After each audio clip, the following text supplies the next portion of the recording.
ముఖ్య ఆర్ఎంపీ నాయకులందరికీ నా హృదయపూర్వక నమస్కారాలు. రేపు 19వ తారీఖు నాడు జరిగేటువంటి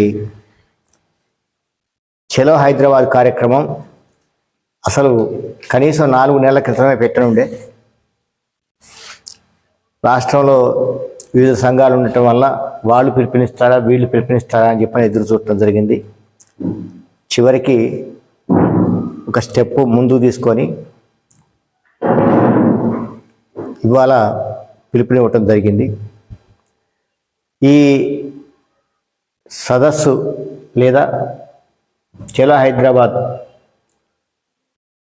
సింహగర్జన ఏదైతే ఉందో అది సక్సెస్ కావడానికి నా వంతుగా నేను సరే వరంగల్ జిల్లా వరకు మనం స్ట్రాంగ్గా ఉన్నాం, తప్పకుండా మన దగ్గర నుంచి అధిక సంఖ్యలోనే సభ్యులు ఆ కార్యక్రమంలో పాల్గొంటారు. అదేవిధంగా హన్మకొండ జిల్లా నుంచి కొంతమంది అసమ్మతితో ఉన్నారు. ఆయన నేను అందరితో మాట్లాడుతున్నాను. దానిలో కూడా 2-3 గ్రూపులు ఉన్నాయి. అన్ని గ్రూపులతో మాట్లాడుతున్నాను. కార్యక్రమం కంపల్సరీ హన్మకొండ జిల్లా నుంచి కూడా అధిక సంఖ్యలో వచ్చేట్టుగా, అదేవిధంగా ములుగు జిల్లా నుంచి కంప్లీట్ సహకారం ఉంది. ములుగు జిల్లా వాళ్ళు కూడా వస్తున్నారు. అదేవిధంగా మహబూబాద్ జిల్లాలో కొంచెం కాంట్రవర్సీ ఉంది. అయినా కానీ మహబూబాద్ జిల్లా నుంచి మండల్ ప్రెసిడెంట్స్, తర్వాత కొంతమంది నా మీద అభిమానం ఉన్నటువంటి, వాస్తవంగా రాష్ట్ర వ్యాప్తంగా సీనియర్లు చాలామంది హరిబాబు సార్ అంటే అభిమానం ఉన్న బాబుతోడు ఉన్నారు. వాళ్ళందరితో మాట్లాడుతున్నాను. ఈ కార్యక్రమం ఏదో ఒక సంఘానికో ఒక వర్గానికో సంబంధించినటువంటి కార్యక్రమం కాదు. మన బ్రతుకు తెరువు భరోసా కొరకు చేస్తున్నటువంటి కార్యక్రమం కాబట్టి దయచేసి మిత్రులందరూ ఒకటి గుర్తుపెట్టుకోండి. మీకు ఏరే జిల్లాల్లో ఉండేటువంటి ఫ్రెండ్స్ తోటి కూడా మాట్లాడి వాళ్ళు కూడా ఈ సమావేశానికి అటెండ్ కావటానికి ప్రయత్నం చేయండి. ఇది నేను రాష్ట్ర వ్యాప్తంగా ఉన్న ప్రతి ఆర్ఎంపీ ఈ సమావేశంలో పాల్గొనాలి, ఈ ధర్నాలో పాల్గొనాలి, ఈ కార్యక్రమం విజయవంతం కావాలని చెప్పని కోరుకున్న ప్రతి ఆర్ఎంపీని కూడా నేను రిక్వెస్ట్ చేస్తున్నాను సభాముఖంగా. ఏమని చెప్పానంటే, మీ మిత్రులందరినీ తీసుకురండి. ఎక్కడ ఉన్నా, సపోజు ఇక్కడ నుంచి కరీంనగర్లో మీ ఫ్రెండ్ ఉంటాడు ఆర్ఎంపీ, ఆయన ఫోన్ చేసి నేను వస్తున్నాను మీరు కూడా రండి అని చెప్పని ఆ విధంగా చేయండి. తర్వాత ఈ కార్యక్రమం ఆర్ఎంపీలకు సంబంధించినటువంటి ప్రెస్టేజ్ సమస్య ఇది. ఇంతవరకు వాళ్ళు దాడులు చేసుకుంటూ పోతున్నారు 11 నెలల నుంచి. మనం ఒక్కసారి కూడా మనం నర్సంపేటలో నిరసన తెలిపినాం, కరెక్టే. ఆ విధంగా రాష్ట్ర వ్యాప్తంగా ఎవరు చెప్పలే, ఆ నిరసన జరపలే. అయితే నిరసన తెలిపితే ప్రజల నుంచి రియాక్షన్ వచ్చింది. ఎట్లా వచ్చిందని చెప్పానంటే, ఎవడు మిమ్మల్ని కాదని చెప్పని అంటోళ్ళు మీ తరఫున మేము ఫైట్ చేస్తాం, వాడు వచ్చి వైద్యం చేస్తాడా మాకు అనే రోడ్డు మీదకి వచ్చి ధర్నాలు చేసిన పరిస్థితి కూడా ఏర్పడది మన నర్సంపేట డివిజన్లో చేయటం వల్ల. రాష్ట్ర వ్యాప్తంగా ఆ విధంగా చేస్తే బాగుండే.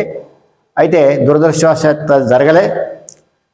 అయితే చలో హైదరాబాద్ ప్రోగ్రాం నాందిగా మనం చర్యకు ప్రతిచర్య రూపకల్పన చేద్దాం. ఎందుకంటే వాళ్ళు ఒకే వేలో ఎలాంటి ఆబ్జెక్షన్స్ లేకుండా మన మీద దాడులు చేసుకుంటూ పోతున్నారు. అయితే మనం కూడా మనం ఏం చేయవచ్చు దానికి వ్యతిరేకంగా అని ఇంతవరకు ఎప్పుడు ఆలోచించలే. దానికి ఒక ప్రణాళిక రూపొందిద్దాం. ఖచ్చితంగా చర్యకు ప్రతిచర్య చలో హైదరాబాద్ కార్యక్రమంలో ప్రకటన చేస్తాం. అది అందరూ పాటిస్తే తప్పకుండా మన ఆర్ఎంపీ వ్యవస్థకు అది మనుగడ కోసం ఒక జీవన నదిగా మారుతుందని చెప్పని నేను భావిస్తున్నాను. ముఖ్య అతిథులుగా ఎవరిని పిలుస్తున్నాం అని చెప్పని చాలామంది అడుగుతున్నారు రాష్ట్రంలో. ఇప్పటివరకు ఐఏఎస్ ఐపీఎస్ మాజీ బాప్తోళ్ళని పిలవటం జరిగింది. మన సంఖ్య అధికంగా ఉంటే, మునుపు జరిగిన చెరో అసెంబ్లీ కార్యక్రమం కూడా ఒక కమ్యూనిస్ట్ వాళ్ళని పిలిచినాం మనం, లీడర్లను. కానీ ప్రతిపక్షానికి సంబంధించిన ఆనాటి ప్రతిపక్షమైన కాంగ్రెస్ నాయకులు, వేరే నాయకులు కూడా వచ్చి మాట్లాడి సంఘీభావం తెలిపారు. అదేవిధంగా మనం అధిక సంఖ్యలో కనుక ఈ కార్యక్రమంలో పాల్గొంటే పిలవకపోయినా ప్రజాప్రతినిధులు వచ్చి మనకు మద్దతు తెలుపుతారని చెప్పని నేను తప్పకుండా నమ్ముతున్నాను, విశ్వసిస్తున్నాను. అట్లా జరుగుతుంది. కాబట్టి మిత్రులారా, ఇది మన సొంత కార్యక్రమం, మన బ్రతుకు తెరువు కార్యక్రమం. మన పొట్ట మీద కొడుతున్నప్పుడు మనం కనీసం ప్రతిఘటన చేయకపోతే అది భావ్యం కాదు, ధర్మం కాదు. అందరం కలిసికట్టుగా ఈ కార్యక్రమాన్ని విజయవంతం చేద్దాం. ఆ సంఘం ఈ సంఘం అనేది అందరినీ పిలుద్దాం. నేనైతే పిలుస్తున్నా. అన్ని జిల్లాలకు సంబంధించిన ముఖ్య నాయకుల నెంబర్లన్నీ ఉన్నాయి. నేను దగ్గర 3 రోజుల నుంచి ఇదే పని మీద ఉన్నా. అందరికీ చేస్తున్నా, రాష్ట్రం లోపల ఉండేటువంటి ముఖ్య నాయకులు అందరికీ చేస్తున్నా, వాళ్ళకి నచ్చ చెప్తున్నా. అదేవిధంగా సాధ్యమైనంత వరకు మన భేదం లేకుండా అందరినీ ఆహ్వానించి ఈ సభ విజయవంతం చేయడానికి నా వంతు కృషి చేస్తానంటే హామీ ఇస్తూ ముగిస్తున్నాను. ధన్యవాదాలు.